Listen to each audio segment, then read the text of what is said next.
బాబా ఈరోజు పిల్లలకు మాయతో మీకు బాక్సింగ్ ఉంది, దీంట్లో మీరు ఎప్పుడు ఓడిపోకూడదు, మీరు ఏ విషయంలో చింతించకండి, డ్రామా యాక్యురేట్గా తయారై ఉంది అన్నారు.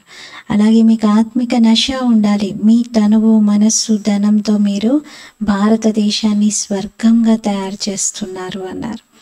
ఇది 20th ఫిబ్రవరి మురళి.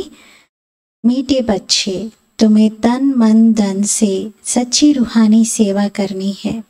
మధురమైన పిల్లలు, మీరు తనువు మనస్సు ధనముతో సత్యమైన ఆత్మిక సేవ చేయాలి. रूहानी सेवा से ही भारत गोल्डन एज बन जाएगा. ఆత్మిక సేవతోనే భారతదేశం గోల్డెన్ ఏజ్గా మారుతుంది. మధురమైన పిల్లలు, మీ తనువు మనస్సు ధనంతోనే సత్యమైన ఆత్మిక సేవ చేయాలి. ఆత్మిక సేవతోనే భారతదేశం గోల్డెన్ ఏజ్గా మారుతుంది.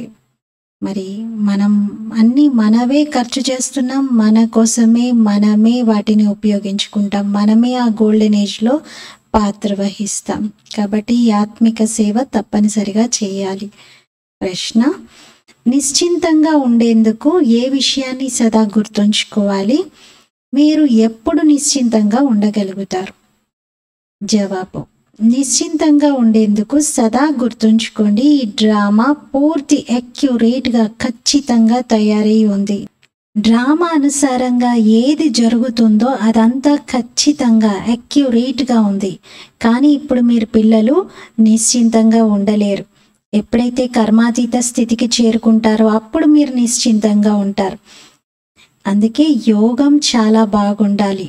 యోగి మరియు జ్ఞాని పిల్లలు ఎప్పుడు కూడా దాగి ఉండలేరు, వారందరి మధ్యలో ప్రత్యక్షం అవుతారు. డ్రామా జ్ఞానాన్ని మనం గుర్తుంచుకుంటే నిశ్చింతంగా ఉండొచ్చు అంటున్నారు. ఓం శాంతి. పతిత పావన శివ భగవాను వాచ. బాబా అర్థం చేయించారు, దేహదారి మనుష్యులు ఎప్పుడు కూడా భగవంతుడిగా కాలేరు. మనుషులకి ఇది తెలుసు, పతిత పావనుడు భగవంతుడే అని. శ్రీకృష్ణుణ్ణి పతిత పావన అని అనరు. పాపం ఎంత కన్ఫ్యూజ్ అయిపోయారు. భారతదేశం యొక్క తోకంతా వంకరైపోయింది అంటున్నారు. ఎందుకంటే శివబాబానే ఈ తోక ముడుచుకున్న దాన్ని, ఈ వంకరగా ఉన్నదాన్ని సరిచేస్తారు.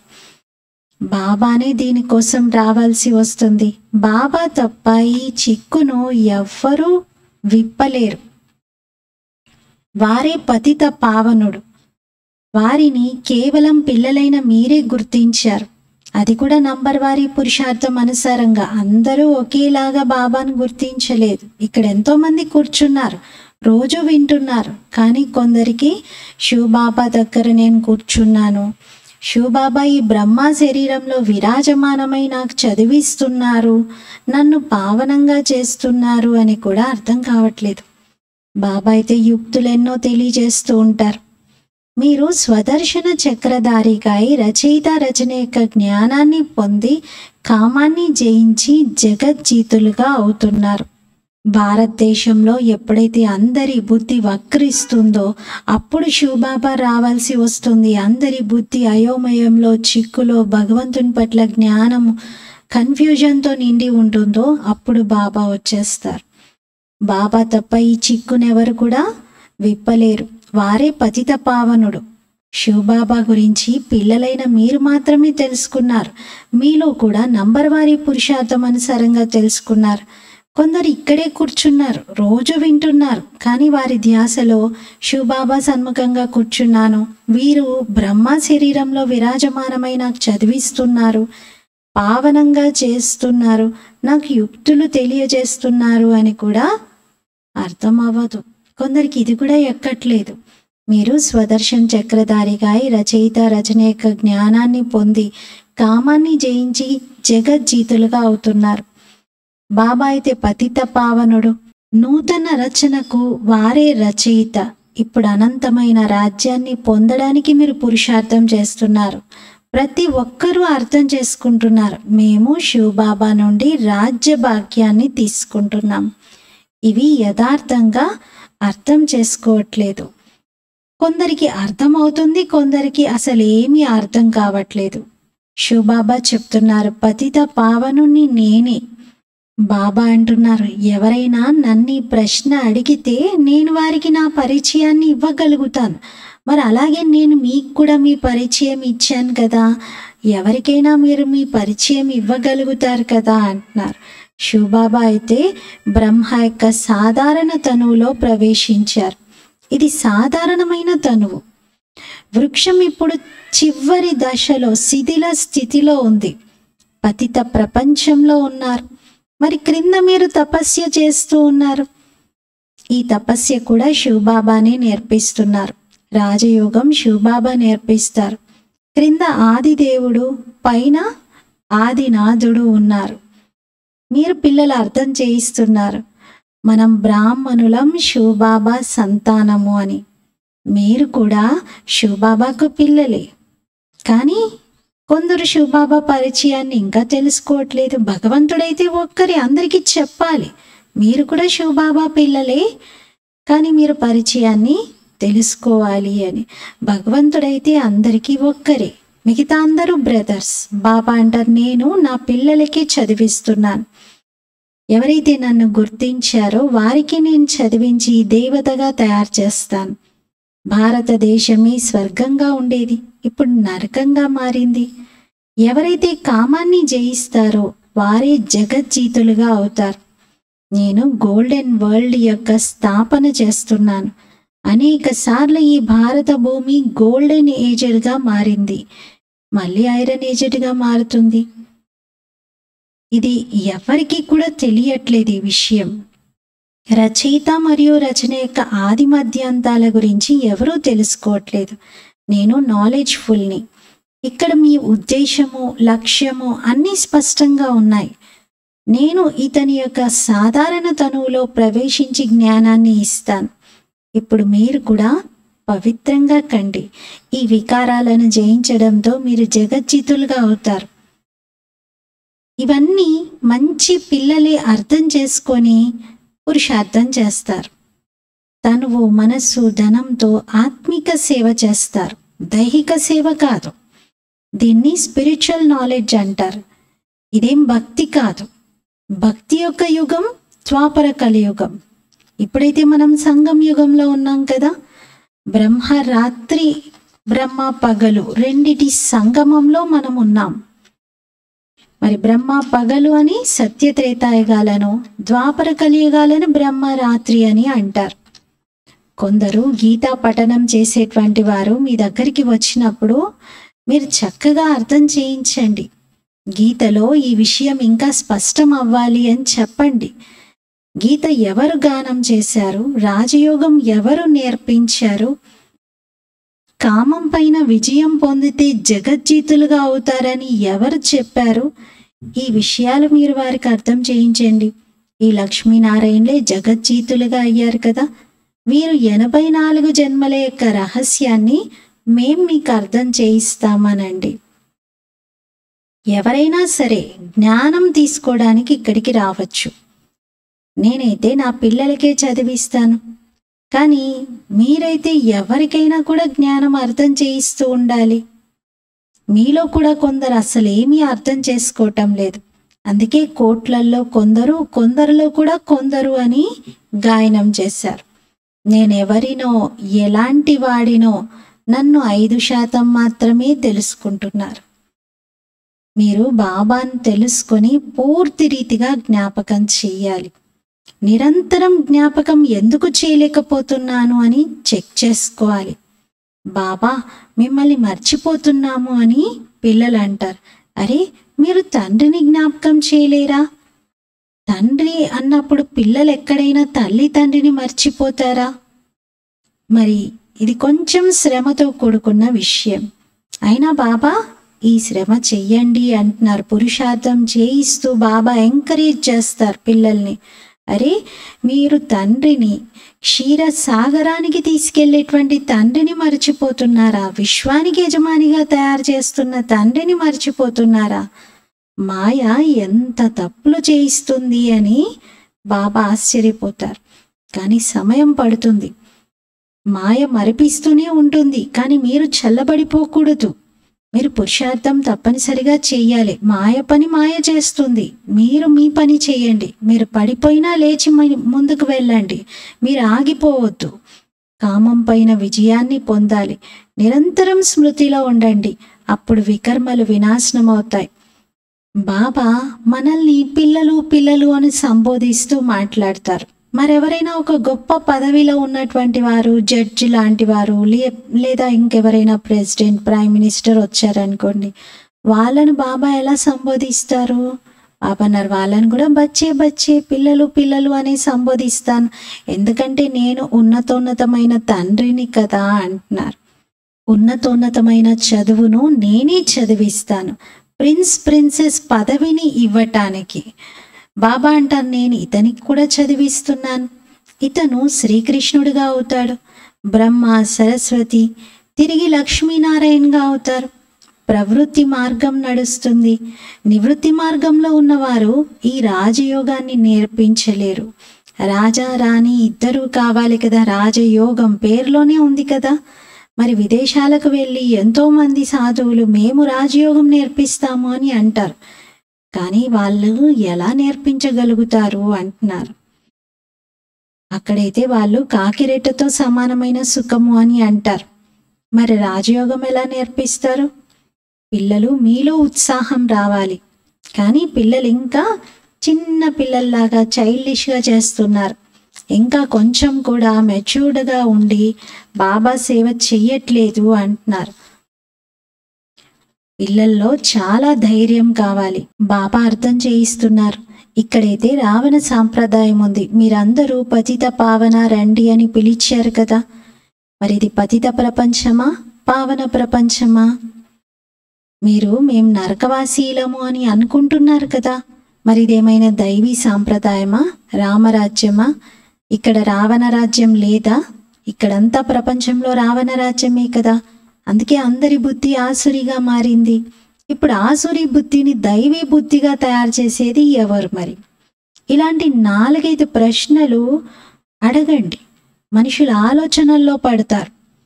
పిల్లల కర్తవ్యం తండ్రి పరిచయం ఇవ్వడం. వృక్షం అయితే మెల్లమెల్లగా వృద్ధి చెందుతూ ఉంటుంది, తర్వాత చాలా వృద్ధి పొందుతుంది. మాయ కూడా చాలా గట్టిది, పూర్తిగా పడేస్తుంది. బాక్సింగ్లో ఒకరు క్రింద పడిపోతే ఇంకొకరు గెలుస్తారు. కొందరైతే బాక్సింగ్ చేసుకుంటూ మరణిస్తారు కూడా. వికారాల్లోకి వెళ్ళడంతో మరణిస్తారు. మళ్ళీ కొత్తగా పురుషార్థం చేయాల్సి ఉంటుంది. వికారాలు పూర్తిగా హతమార్చేస్తాయి. తుప్పును వదిలించుకొని ఎంతెంతైతే పతితుల నుండి పావనంగా అవుతారో, అలా సంపాదించుకున్న సంపాదన అంతా అప్పటి వరకు చేసుకున్నది అంతమైపోతుంది. మళ్ళీ కొత్తగా కష్టపడవలసి ఉంటుంది. అలాగని వారిని రానివ్వకూడదు అని కాదు. స్మృతి యాత్ర ఏదైతే చేశారో, చదువు ఏదైతే చదివారో, అదంతా అప్పటి వరకు చేసుకున్నది సమాప్తమైపోయింది. మళ్ళీ కొత్తగా పురుషార్థం మొదలు పెట్టాల్సి ఉంటుంది. పూర్తిగా అప్పటి వరకు చేసుకున్న దాంతో క్రింద పడిపోయారు కదా. ఈ విషయాలు వారికి అర్థం చేయించాలి. అయినా గడియ అలా పడిపోతూ ఉంటే ఇక వారిని బాబా గెట్ అవుట్ అంటారు. గెట్ అవుట్ చేయడం జరుగుతుంది, వారిని పంపించేయడం జరుగుతుంది. 1-2 సార్లు చూస్తారు. ఆ 1-2 సార్లు క్షమించిన తర్వాత మళ్ళీ కేసు హోప్లెస్గా అయిపోతుంది. మళ్ళీ వచ్చినా కానీ పూర్తిగా డర్టీ క్లాస్లోకి వెళ్ళిపోతారు. పోల్చినప్పుడు అలా చెప్పడం జరుగుతుంది. మరి డర్టీ క్లాస్ అని ఏంటి, బాబా ఇలా అంటున్నారని అనుకోకండి. ఎవరైతే పూర్తిగా తక్కువ పదవిని పొందుతారో వారిని డర్టీ క్లాస్ అని అనడం జరుగుతుంది. దాసీలు, చెండాళ్ళు, ప్రజలకు కూడా సేవకులు, ఇలా అందరూ తయారవుతారు కదా. నేను మీకు చదివిస్తున్నాను, మళ్ళీ ప్రతి 5000 సంవత్సరాల తర్వాత ఒకసారి నేను ఇలాగే చదివిస్తాను. వారైతే లక్షల సంవత్సరాలని రాసేశారు. ముందు తప్పకుండా ఇది 5000 సంవత్సరాల విషయమే అనేది రుజువవుతుంది. ఎందుకంటే మహాభారత యుద్ధం జరిగింది కూడా 5000 సంవత్సరాలే అయింది అంటారు. తప్పకుండా ఇది ఆ మహాభారత యుద్ధమే అని అంటారు. కానీ స్మృతి యాత్రలో మాత్రం వారు ఉండలేరు. రోజు రోజుకి టూ లేట్ అవుతూ ఉంటుంది. ఎంతో అయిపోయింది, చాలా గడిచిపోయింది, ఇప్పుడు కొద్దిగానే మిగిలి ఉంది.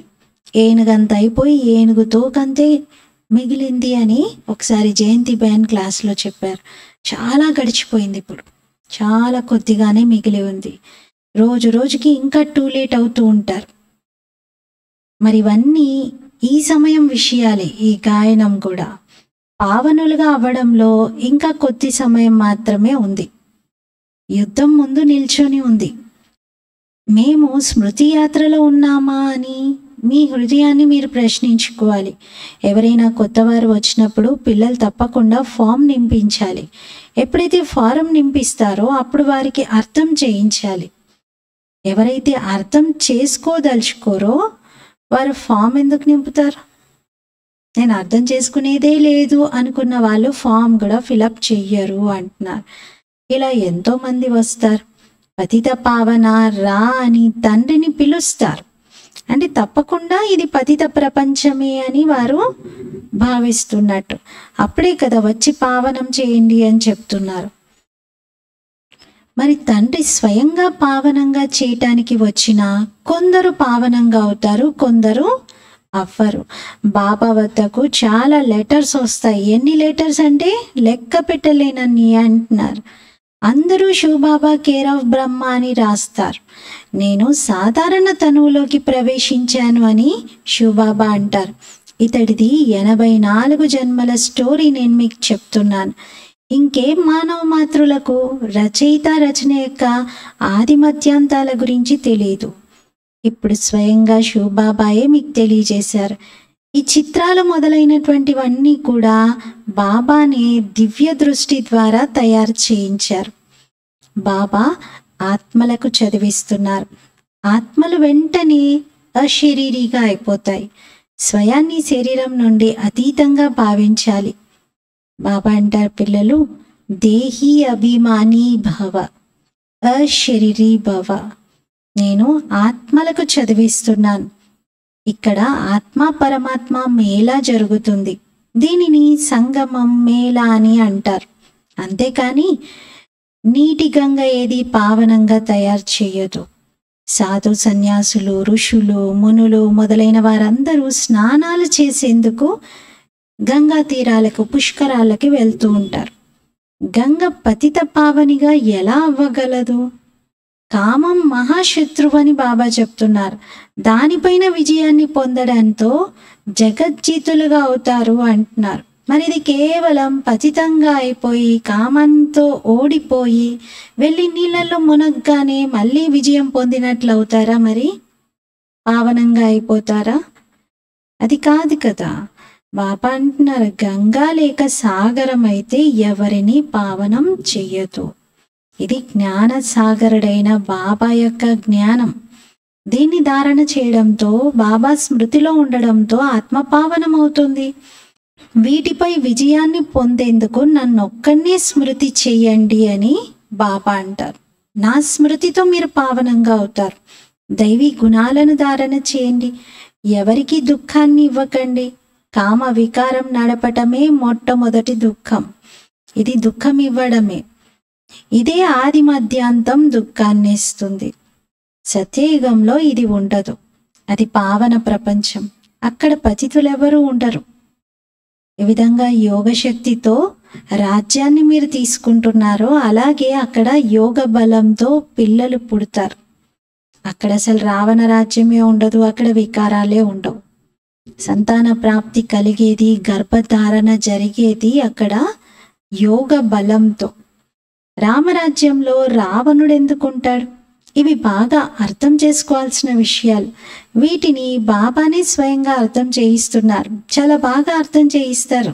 కానీ కల్పకల్పం ఎవరెంతగా చదివారో అంతగానే చదువుతారు. పురుషార్థంతో అంతా తెలిసిపోతుంది. స్థూల సేవ సబ్జెక్టు కూడా ఉంది. మనసా సేవ లేకపోతే వాచా సేవ చేయండి. వాచా సేవ కాకపోతే కర్మనా. వాచ అయితే అన్నింటికంటే సహజం. మొట్టమొదట మనస అనగా మన్మనాభవ స్మృతి యాత్రలో ఉండాలి. స్వయాన్ని ఆత్మగా భావించి తండ్రిని జ్ఞాపకం చేయాలి. బాబా నుండి శిక్షణ తీసుకోవాలి. కొంతమంది ఉన్నారు అసలు బాబాని జ్ఞాపకమే చేయట్లేదు. జ్ఞానం లేదు అని అనట్లేదు, బాబా జ్ఞానం ఉంది వాళ్ళకి, కానీ బాబా స్మృతిలో ఉండలేకపోతున్నారు. నిరంతరం జ్ఞాపకమే చేయరు. జ్ఞాపకం చేయకపోతే శక్తి ఎలా వస్తుంది? బాబా అయితే సర్వశక్తివంతుడు కదా, వారిని జ్ఞాపకం చేయడంతో మీలో శక్తి వస్తుంది. దీన్నే పదును అంటారు. కర్మన కూడా కొందరు చాలా మంచి సేవ చేసి, కర్మనలో చాలా స్థూల సేవ చేసి మంచి పదవిని తీసుకుంటారు. కర్మన చేయకపోతే కూడా పదవేం లభిస్తుంది? సబ్జెక్ట్స్ అన్నీ ఉన్నాయి కదా అంటున్నారు. ఇవన్నీ గుప్తంగా అర్థం చేసుకునే విషయాలు. కొందరు యోగం యోగం అంటూ ఉంటారు, కానీ అర్థమే చేసుకోరు యోగంతో విశ్వం యొక్క రాజ్యభాగ్యం తీసుకోవచ్చు అని. యోగ బలంతోనే అక్కడ సంతానం కలుగుతుంది. ఈ విషయాలు కూడా ఎవరికీ తెలియదు. బాబా మనకు అర్థం చేయిస్తారు. మీరు అర్ధకల్పం తర్వాత మాయ శిష్యులుగా అయిపోతారు. మళ్ళీ మాయ మిమ్మల్ని ఇంకా వదిలిపెట్టదు. ఇప్పుడు మీరు శివబాబాకు శిష్యులుగా అవ్వాలి. ఏ దేహదారికి మీరు శిష్యులుగా అవ్వకూడదు అంటున్నారు. సోదరీ సోదరులను కూడా ఇప్పుడే అంటారు పవిత్రంగా తయారు చేయడానికి. కానీ బాబా దీనికన్నా ఇంకా ఉన్నతమైన స్థితికి వెళ్ళాలి. పరస్పరం సోదరులుగా భావించండి. బెహన్ బాయి దృష్టి కూడా వద్దు, భాయి బాయి దృష్టి కావాలి అంటున్నారు. డ్రామానుసారంగా ఏదైతే నడుస్తుందో అదంతా అక్యురేట్గా ఉంది. డ్రామా చాలా ఖచ్చితమైనది. శివబాబా అయితే నిశ్చింతంగా ఉన్నారు. ఇతడికైతే కొంచెం చింత ఉంటుంది, బ్రహ్మ బాబాకైతే ఉంటుంది అంటున్నారు. నిశ్చింతంగా ఎప్పుడు అవ్వగలుగుతారు అంటే కర్మాతీత స్థితికి చేరుకున్నప్పుడు. అప్పటి వరకు ఎంతో కొంత అయితే ఉండే ఉంటుంది చింత. యోగం చాలా బాగుండాలి. యోగం కోసమే ఇప్పుడు బాబా చాలా జోరునిస్తూ ఉన్నారు. దీనికోసమే అంటారు గడియ గడియ పిల్లలు మర్చిపోతున్నారు అని. బాబా కంప్లైంట్ చేస్తూ ఉన్నారు, పిల్లలు ఏదైతే తండ్రి మీకు ఇంత ఖజానాని ఇచ్చారో అదంతా మీరు ఎక్కడ పోగొట్టుకున్నారు? ఎందుకు దాన్ని మర్చిపోతున్నారు? బాబాకు తెలుసు కొందరిలో జ్ఞానం ఉంది, కొందరిలో లేదు. జ్ఞాని పిల్లలు ఎప్పుడు కూడా దాగి ఉండలేరు. వాళ్ళు వెంటనే సేవ యొక్క ప్రాక్టికల్ ప్రూఫ్ని ఇస్తారు. ఇవన్నీ బాగా అర్థం చేసుకోవాల్సినటువంటి విషయాలు. अच्छा, मीठे मीठे सिकीलते बच्चों प्रति माता पिता बाप दादा का याद प्यार और गुड मॉर्निंग। रूहानी बाप की रूहानी बच्चों को नमस्ते। हम रूहानी बच्चों की रूहानी बाप दादा को याद प्यार गुड मॉर्निंग और नमस्ते। मेरा बाबा मीठा बाबा प्यारा बाबा शुक्रिया बाबा। धारण कोसम मुख्य सारमु మాయా బాక్సింగ్తో ఓడిపోకూడదు. పురుషార్థంలో చల్లబడిపోయి అలా కూర్చొని ఉండిపోకూడదు. ధైర్యంగా ఉండి సేవ చేయాలి.